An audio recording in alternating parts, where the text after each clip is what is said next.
Today we are talking relationships and Portugal. But first, coffee.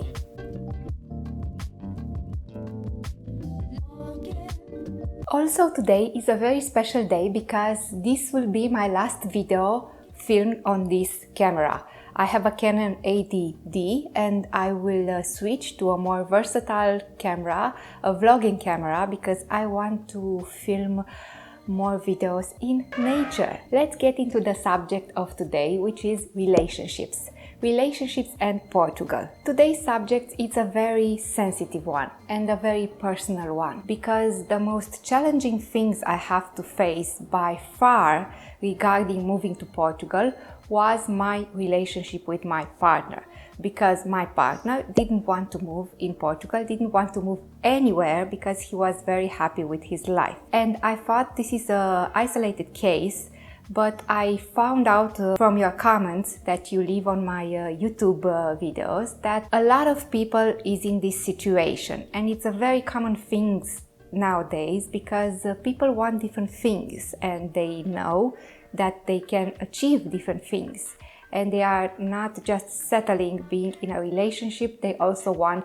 personal achievements. And this is very challenging when two people want different things. They can be very good for each other in a relationship, but in life they want different things. So most people, myself included, think that are only two solutions to this problem. You leave the relationship and you go follow your dreams, or you renounce of your dreams and preserve the relationship.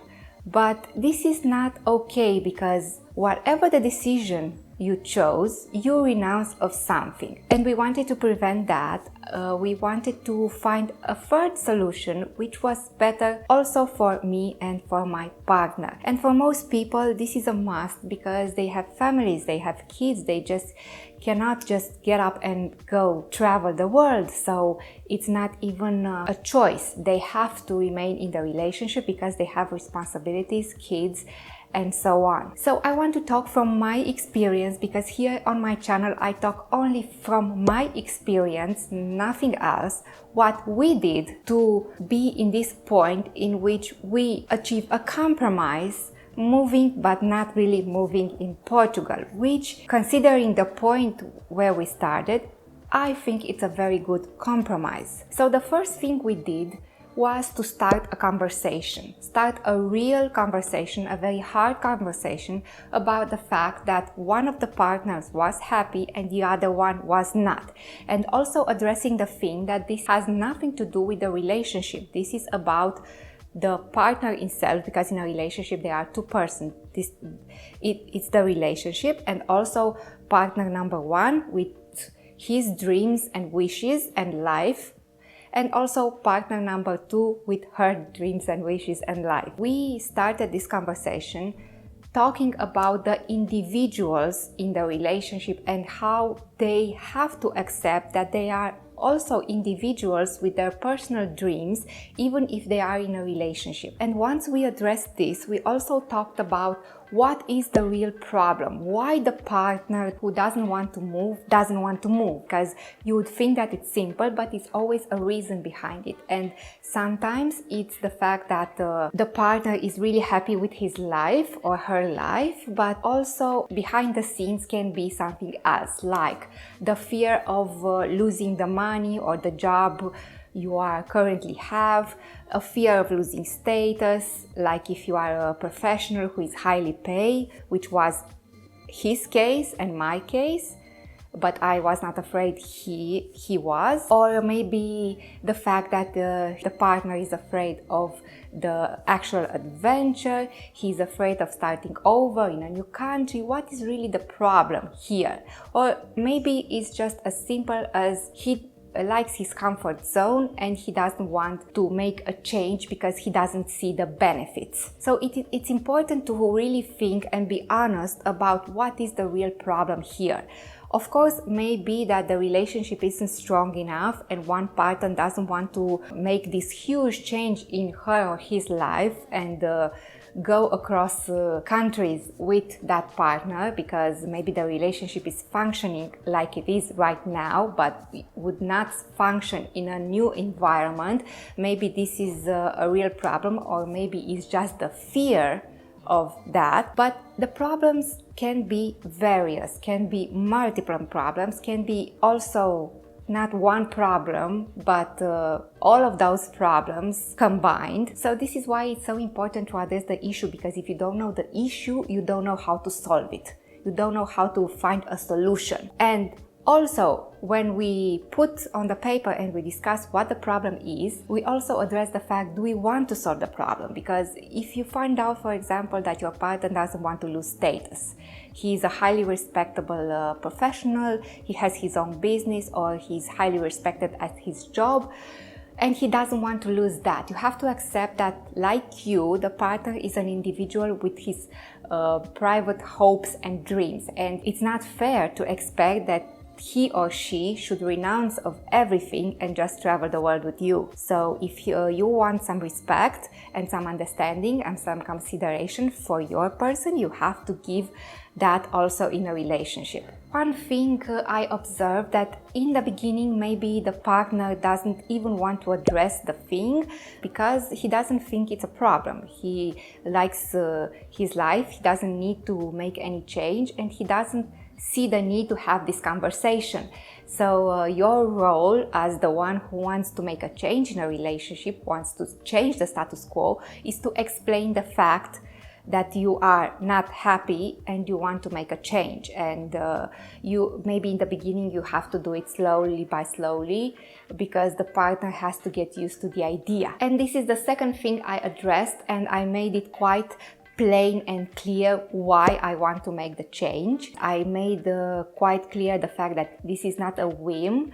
We are not throwing our lives away as the partner would see this move just for a whim. This was a very deep desire, and it's important to communicate with your partner and see that you are very committed to this change, because the partner might not want to address the situation, hoping that this will pass on its own. And if you are sure about this, you should let him or her know that this is really what you want and you are not happy with your life right now, and this will not pass. So you should ask the partner to have a serious conversation, and also you have to be sure that you communicate the fact that you are committed to this change, and you ask the partner to start a conversation to see if he can commit to this change. Another problem you can encounter is that the partner who doesn't want to move can be very wrapped up in his own fear of change, and this will make very hard for him or her to see your point of view. It is normal and natural for a human being to want to preserve the status quo. So you have to let your partner know that you are taking a responsibility for this change, and also you are not like a Superman who wants to travel the world with no care in the world, because you will be perceived like you are not responsible. You have to show that you have a plan. You have a very steady plan, and this is the third thing I did. We made a plan with years and months, and in each month and every quarter or year we committed to make a step to assure that this change we are making is not going to mess up our lives. So we thought of everything about how to tell our family, how to tell our friends, what to do with our jobs, what will be our next source of income, if this change will be sudden, if we just sell everything and move, or just do this step by step. If you watch my other videos, you know that we chose step by step because it was easier for him to accept this version. But you also have to communicate with your partner and say, look, I am afraid too. The fact that I want to make some changes and I come up with the idea and I'm not happy with the actual situation doesn't mean that I don't have feelings, doesn't mean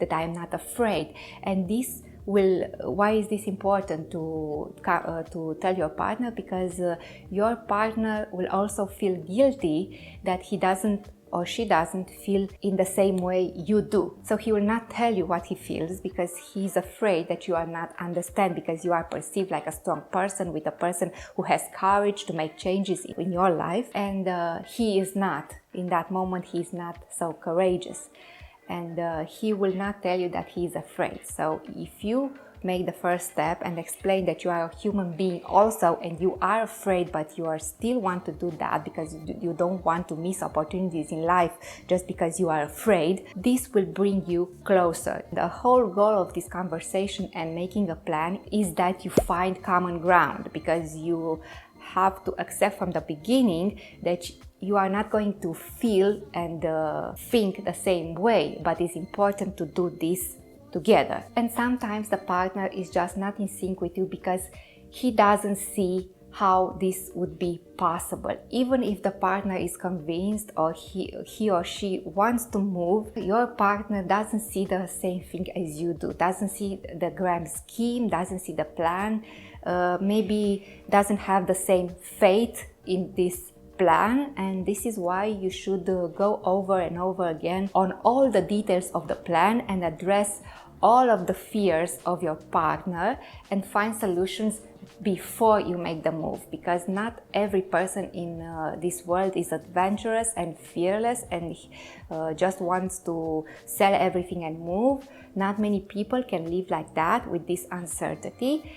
And even if I am that kind of person who will just go and never look back, you have to accept that maybe the person you are in a relationship with, it's not the same. And the fact that it's not the same doesn't make him less or her less of a person, or a bad person, or a person who doesn't understand you. Because if you look from the other side of the relationship, you also are a person who doesn't make sense.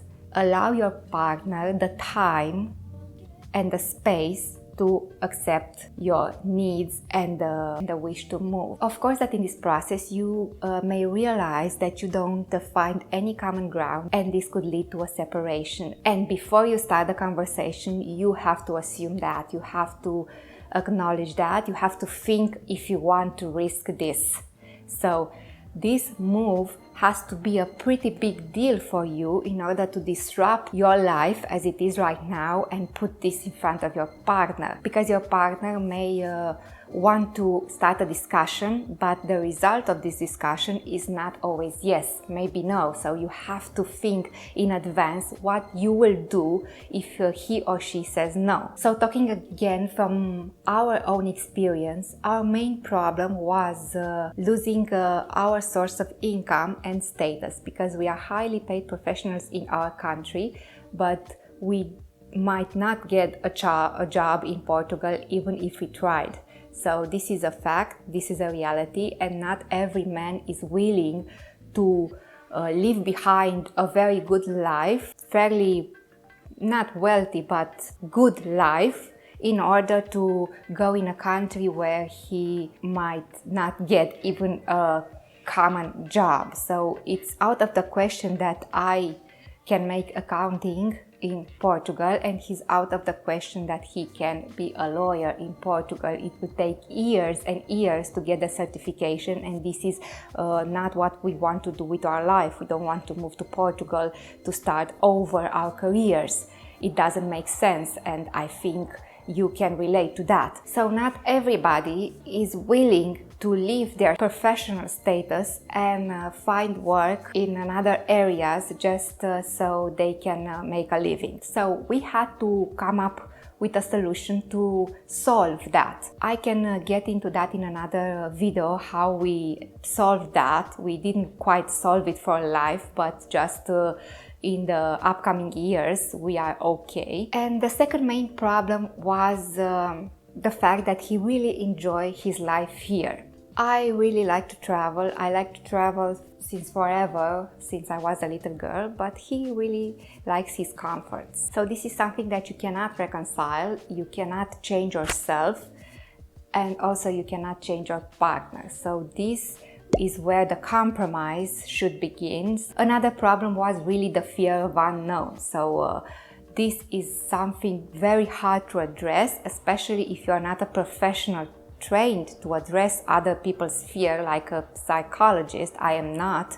I have my own fears, and it's very difficult to reassure a person, because the matter of fact is that regardless of what you say, you can say anything. You can take responsibility for everything, but that person has to come to a realization on his own, on her own. So the fear has nothing to do with the relationship or your own person, has to do with his own life. And we know that we are living in a world in which we cannot actually say that we are sane.